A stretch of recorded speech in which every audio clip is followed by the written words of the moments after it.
نن زمونږ په معاشره کې دوه قسمه بلاګانې دي، دوه قسمه مصیبتونه دي چې زمونږ معاشره تباه او برباد کړه. یو خدا ده چې بعضې خلکو کې بخل دی، یو روپۍ به د الله د رضا دپاره خرچ نه کړي، په چم ګاونډ کې به یتیمي فقیر به تر دې چې په خپل ځان هم بعض انسانان نه خرچ کوي، په خپل اهل هم نه خرچ کوي، په خپلو بچو باندې هم نه خرچ کوي.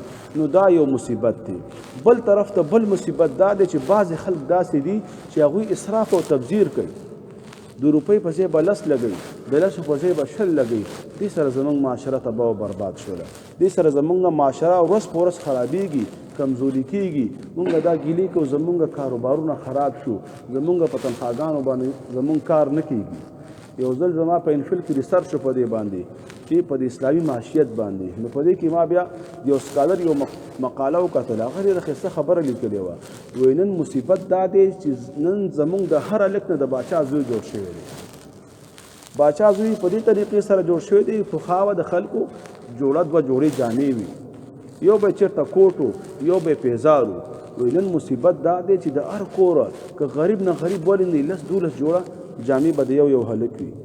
دغه شان 3-4 قسمه به د هغه پیزار وي، داسې 3-4 قسمه د هغه کوټ او واسکټې وي. نو دا به خامخا خرچې غواړي که نه غواړي. او دغه شان چې بیا خوراکونو ته راشو، مونږ بیا ګزاره نه کوو 2-3 قسمه خوراکونو باندې. بیا د هغې کې چې کوم مصنوعي خوراکونه دي او بهر نه راځي، دا چپسونه او دا پاپړ او دغه مصیبتونه بارګرې مارګرې او دغه مصیبتونو باندې زموږ ټوله خرچه کېږي. نو دا ټول اسراف کې راځي، تبذیر کې راځي.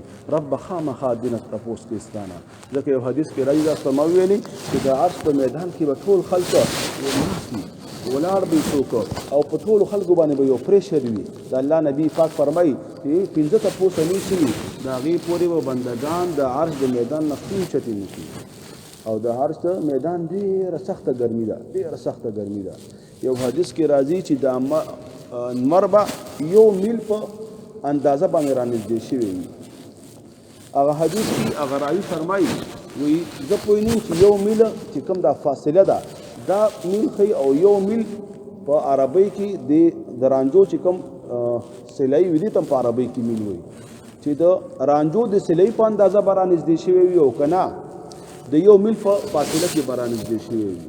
نن زموږ نه لمر په زرګونو میله لرې دی او ګرمۍ کې څومره ګرمي زموږ کېږي.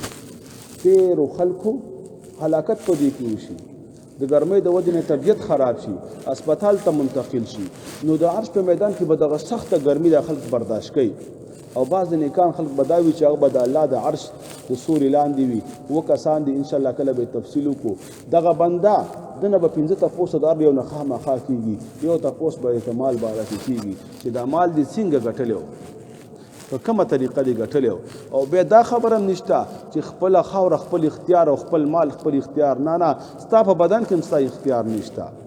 بل تپوس به دا ضرور کېږي چې بیا دې لګولی څنګه و، خرچ کړی یې څنګه و. اسراف سره مونږ تباهي وکړه. په خدای تعالی یقین وکړه داسې کورونه به وي چې هغې ته به وچه روټۍ نه میلاویږي او مونږ به پیسې داسې الوزو لکه د اوبو په شان دي. دا نقصان نه دی. دې سره معاشره بګړاویږي، دې سره د معاشري امن خرابېږي، دې سره په معاشرې کې فاسقان فاجران غله او ډاکوان زیاتېږي. ځکه چې یو کور کې روټۍ نشته بېګا ده او مور جړا کوي، د هغه د ګټې وټې څوک نشته، یتیم جاړي، سبا هغه یتیم غټېږي. نو خامخا خان ته بیا خلا چې خامخا داسې منصوبه بندي به کوي چې د هغه په ګاونډ کې یو شری چرګان او پولاونه خوري او دته وچه روټۍ هم نه میلاویږي. نو خامخا به دمني به راځي دغه یتیمانو نه او دغه فقراو نه بیا غله او ډاکوان خامخا جوړېږي او دې ذمېوار به تی. نو رب العالمین په دې آیات کریمه کې د تدبیر منزل وړومبی حکم کوي چې انفاق فی سبیل الله وکړي، خرچه وکړي د الله په لاره کې، للوالدین ته ورکړي. پوره تفصیل مې تبرون بیان کړی و. نن په دې آیت کریمه کې تاسو ته د قتال حکم کوي او دا دویم حکم د تدبیری منزل دپاره. که ته په خپل کور کې پر امن ژوند غواړي، انفاق فی سبیل الله خو دې وکړه، غربت خو دې ختم کړه، فقراو او مساکین او یتیمانو ته خو دې خرچه ور ورسوله، د هغوی خېټې خو ډکې شوي، د هغوی نه خو پر امن شوي، کور دی پر امن شو، د کور ماحول دی د امن والا شو، د کلی ماحول دی د امن والا شو.